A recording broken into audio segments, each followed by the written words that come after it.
وعلیکم ورحمۃ اللہ وبرکاتہ۔ امید ہے آپ سب خیریت سے ہوں گے۔ آج کا ہمارا موضوع ہے علم اور دولت۔ مصر میں کسی جگہ دو بھائی رہتے تھے۔ ایک نے علم پڑھا، دوسرا مال جمع کرتا رہا۔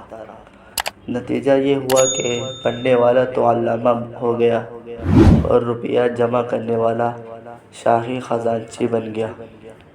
ایک بار دولت مند نے عالم بھائی کی طرف حقارت سے دیکھ کر کہا، ہم تو خزانے کے مالک ہو گئے مگر تم مفلس رہے۔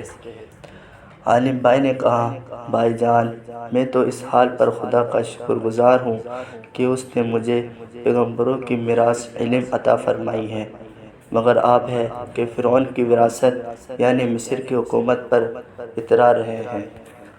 اگر ہماری ویڈیو آپ کو پسند آئی تو لائک کریں اور شیئر کریں اور سبسکرائب کرنا نہ بھولیں۔